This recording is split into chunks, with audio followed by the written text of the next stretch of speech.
anyone who finds it easy is stupid. That's a quote by Charlie Munger, who is the co-chairman of Berkshire Hathaway, the partner of Warren Buffett. Very, very wealthy man, even though he donated a lot of money away already. Extremely high returns with Berkshire Hathaway.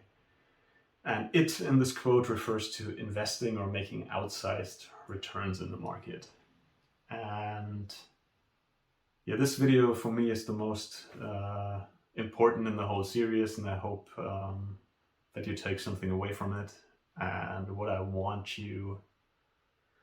is that you're not stupid and you're not naive about investing, and you may understand how others are being stupid and naive about it, and you can maybe have more realistic expectations about what investing is and how it works. The way I want to start this off is I gave a presentation about how poker works in the poker industry and how to make money in poker, and I gave an example that I once read in a poker book. And it's an experiment with mice in a lab, and it goes like this. So the experimenters, for mouse number 1, they put a little switch in the mouse's cage, and if the mouse hits the switch, it gets an electroshock, like an electric current. And the mouse at one point stumbles across the button, realizes it gets a shock. A couple days later, or like an hour later or something, does it again, gets another shock, and then over time the mouse gets conditioned. Okay, this button means I get a shock. Stay away from it. For mouse number 2, they also have a button, but this mouse doesn't get an electroshock, but it gets bacon. And so the mouse quickly gets conditioned, okay, button means bacon. And so it gets its bacon every day, but then the researchers switch the functionality of the button, and mouse number 2 also gets electroshocks. And this mouse learns, okay, damn, the button has changed, it's electroshocks now, and it also stays away from the button. But the interesting part of the experiment is mouse number 3, where from the beginning they give it bacon, and then another bacon, and then a shock, and then bacon, and shock, and bacon. It's just completely random. And what this mouse is conditioned on is, well, I can't predict it, but maybe I get bacon. If I hit the button, maybe I get a reward and I get bacon.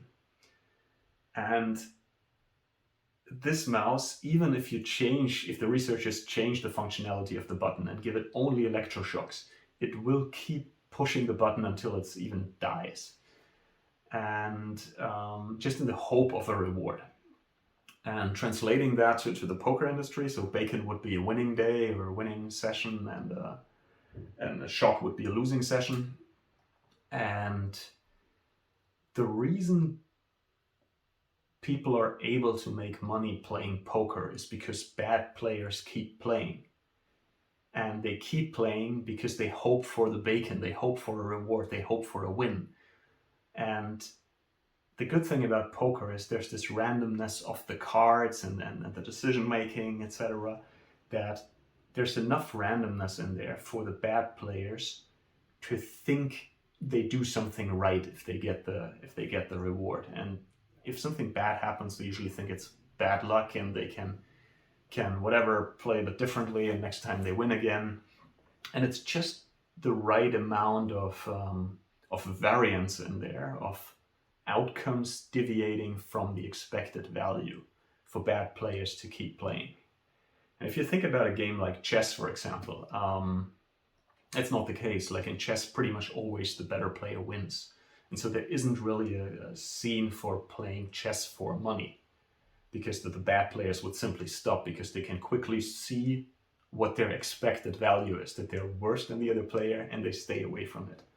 But in poker, it just takes long enough for the outcomes to catch up to the expected value, that even bad players, they keep playing, and it just takes a long time until they could figure out what they really what they're really worth in terms of their skills.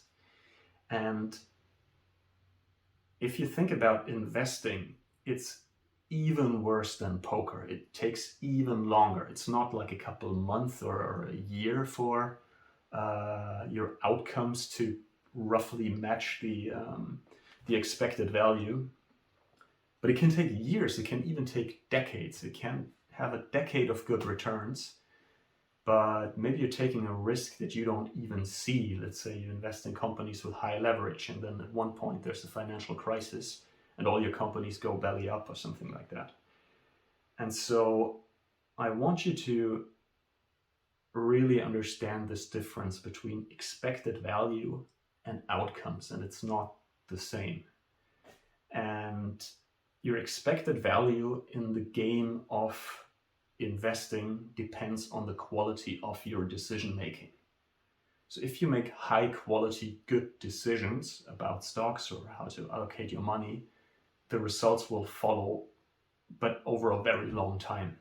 And in the short run, you may make a lot of money or may lose a lot of money, and there's fluctuation around it. And it's really, really, really hard to see through that and to be honest to yourself about what you can really expect given your skill level or your quality of decisions. And an example I want to give is Warren Buffett. Warren Buffett, many people would argue, is the Michael Jordan of investing, the LeBron James of investing. There's some people who had higher returns over a shorter period of time, but over a lifetime and 50 years plus, Buffett is by far the best investor ever. And the returns Buffett made were 20% per annum. Or maybe let's back up a bit about Warren Buffett. He's a highly, highly intelligent guy, extremely high IQ. He's almost autistic. Like there are stories where he comes out of his office and asks his wife like whether she painted the walls, and she says like, yeah, that was 6 years ago. So he's like very, very much focused on one single thing, which is investing. So you have a highly intelligent guy, does this his entire life, so trains and learns and reads and does only that. And he does a fairly simple thing, valuing stocks or valuing companies. And this guy, over his lifetime, the Michael Jordan, makes 20% per year. And now today you have people who watched a couple of videos on crypto on YouTube and just made a bunch of money last year and think they can predict in any way that the market and say like, whatever, the statements range from, yeah, I think crypto will hit a new all-time high next year and I think it will go up 30% this year. And that may even be true, like maybe it goes up 30%, but it's not because of the skill of the forecast. It's just an outcome, it's randomness, and it just went well for many, many years. And it's absurd to think that you can expect the returns of Warren Buffett or even higher with the amount of training and effort you put in. If you want to have Michael Jordan returns or even higher, you probably have to train like Michael Jordan and dedicate your whole life to it. And an argument I sometimes get then is something like, yeah, but this time is different. Like you don't understand crypto. It's like it's a new paradigm, a new world, and I know that this will go up like crazy. This time is different is kind of a common saying or meme kind of in the financial world, because usually this time isn't different. You're still fundamentally playing the same game as Warren Buffett. You try to take money and make more money out of it. And Warren Buffett tries to do the same. And in the long run, things will revert back to whatever you can expect. And that doesn't mean that people who made money with crypto now are going to lose it for sure or anything like that.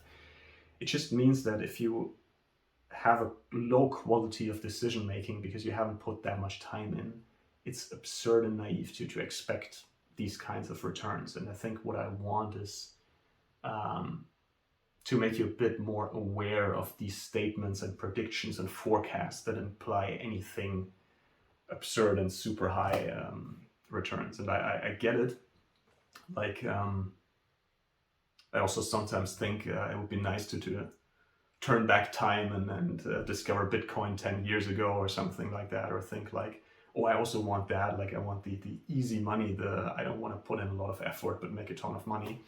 But it's just not a predictable way to make money, and it's, on average, you won't get it. There are people who win a lot of money in the casino, but the game is rigged against you. If you go to the casino, you're losing on average. Just some people make money because of the randomness of it. And especially now, after many years of money flooding into the market, there's a lot of people who look very smart. And there's a big illusion of knowledge and an illusion of skill that people think they're better than they actually are. And or there's this quote that I mentioned in the other video that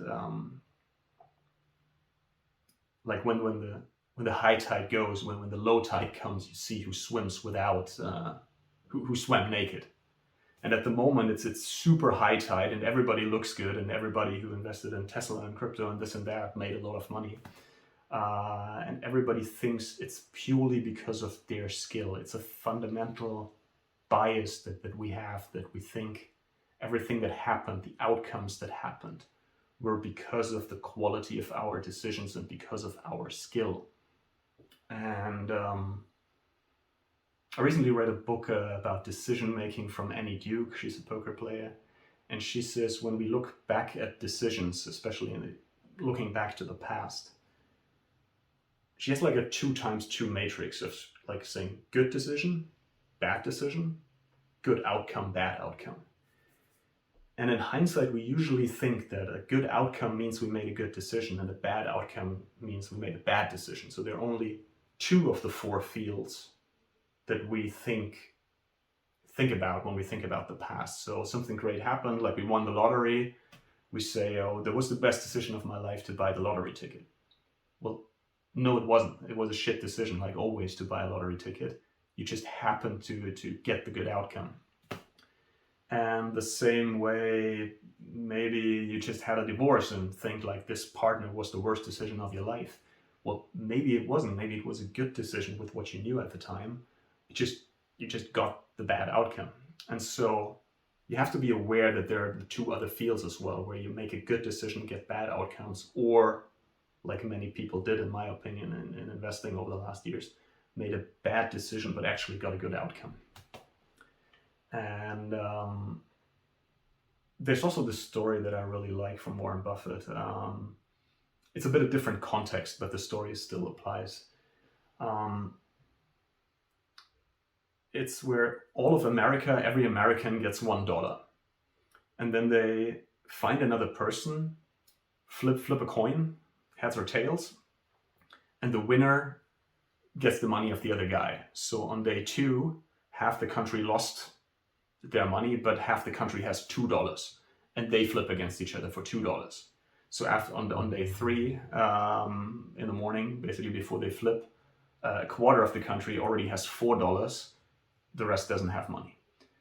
And you can see the compounding economics, how like 2, 4, 8, 16, 32, blah, blah, blah. It takes less than a month for you to have the first millionaires in the country. And they will probably start writing books of saying like, how I became the coin flipping millionaire. And they will tell you all about how they figured it out, how coin flipping works, right? Like they will tell you about their little techniques of how they flip the coin, or the little ritual they do around it, or how they became so good. But the fact is that the expected value is 0 of flipping a coin. It's just a couple people just happen to get the good outcomes, but they have a complete illusion of knowledge and skill around it, of how they became so good at it. And I feel that's what's happening a lot right now. And what else did I want to talk about?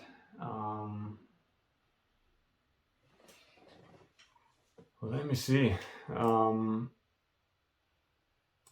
Yeah, I just want you to be a bit aware of that, of those predictions, that if somebody could make those kinds of predictions of like, saying like, oh, crypto will probably hit a new all-time high this year, and that's a 30% per annum type of prediction. Maybe you're right, and maybe you're even right with a chance that's higher than 50%, but maybe the other outcome, that it goes down a lot, overcompensates for that or something like that. You have to understand that your decisions, the outcomes, fall on a bell curve. And even in hindsight, when people say like, I knew that Tesla would be successful, like, no, you don't. You don't know. You never knew that Tesla would be successful. You expected it. It happens with a certain probability, and this outcome just happened. But it doesn't mean that you or anybody knows. You never know. There's always a bell curve, and the point is to get the bell curve in the right place, to make the right decisions that have the highest expected value. I mean, you can still play the lottery if you like to do that, or you can still play let's throw some money at some stocks that sound nice, and you may get lucky, you may be one of the winners, but it's not a way of making money. It's a way of getting lucky, and it's not predictable, and it doesn't work in the long run. In the long run, your returns will follow the quality of your decision making. And I think some of the best investors I know who have really good returns, they became so humble over the years. They have more than 10 years track records, and they say like, I now understand how long it takes for a track record to really reflect your skill, and I don't even know yet whether I'm any good. And I feel like, I want you to have some humility around it, and to understand that you're playing a highly, highly, highly competitive decision-making game against the rest of the world. It's maybe the most competitive game ever. And outcomes are not the expected value. And what we want to do in the series is get your expected value up and ignore the outcomes, at least for a while. I assume many people will listen to this and nod and say like, I understood this, but then still fall back into old thinking patterns, etc. So I hope you pay some attention to that. That's it. Peace out.